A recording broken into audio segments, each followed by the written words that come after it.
తెలంగాణలోని రేవంత్ సర్కార్ రైతులకు శుభవార్త చెప్పింది. అన్నదాతలు ఎంతో ఆతృతగా ఎదురుచూస్తున్న రైతు భరోసాకు సంబంధించి రేవంత్ సర్కార్ కీలక ప్రకటన చేసింది. 4 ఎకరాలు ఆపై భూమి ఉన్న రైతులకు ఇంకా రైతు భరోసా అందలేదు. నిధులు ఎప్పుడు విడుదలవుతాయో తెలియక అన్నదాతలు ఆశగా ఎదురుచూస్తున్నారు. ఈ క్రమంలో రేవంత్ సర్కార్ వారికి శుభవార్త చెప్పింది. రబీ సీజన్కు సంబంధించి 4 నుంచి 10 ఎకరాల వరకు భూమి ఉన్న రైతులకు మే చివరి వారంలోగా రైతు భరోసా నిధులు మంజూరు చేసేందుకు రాష్ట్ర ప్రభుత్వం సన్నాహాలు చేస్తోంది. ఇందుకు అవసరమైన నిధులను ఏర్పాటు చేయాలని సీఎం రేవంత్ రెడ్డి ఆర్థిక శాఖను ఆదేశించినట్లు సంబంధిత వర్గాలు తెలిపాయి. వచ్చే వారంలో రైతు భరోసాపై ముఖ్యమంత్రి రేవంత్ సమీక్ష సమావేశం నిర్వహించినట్లు తెలుస్తుంది. అనంతరం రైతు భరోసా చెల్లింపుల ప్రక్రియపై స్పష్టత వచ్చే అవకాశం ఉంది.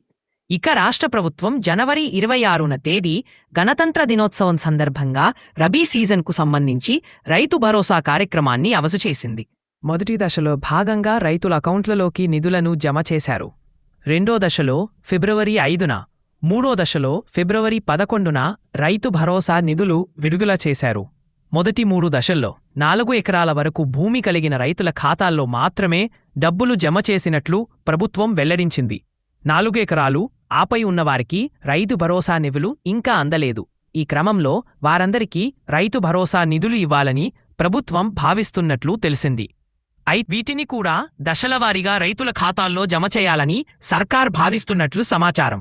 ఇప్పటి వరకు 4 ఎకరాలలోపు రైతులందరికీ రైతు భరోసా నిధులు జమైనట్లు ప్రభుత్వం వెల్లడించింది. ప్రతిష్టాపన రాష్ట్రంలో 4 ఎకరాలకి పైగా భూమి కలిగిన రైతులు దాదాపు 35 లక్షల మంది ఉన్నారు.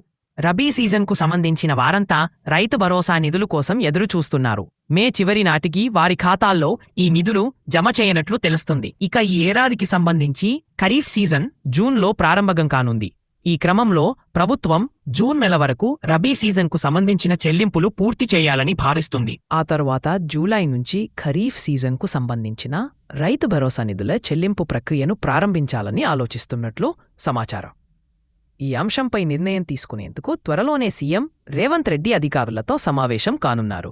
ఆ తర్వాత దీనిపై పూర్తి స్పష్టత వచ్చే అవకాశముందని అధికార వర్గాలు పేర్కొంటున్నాయి.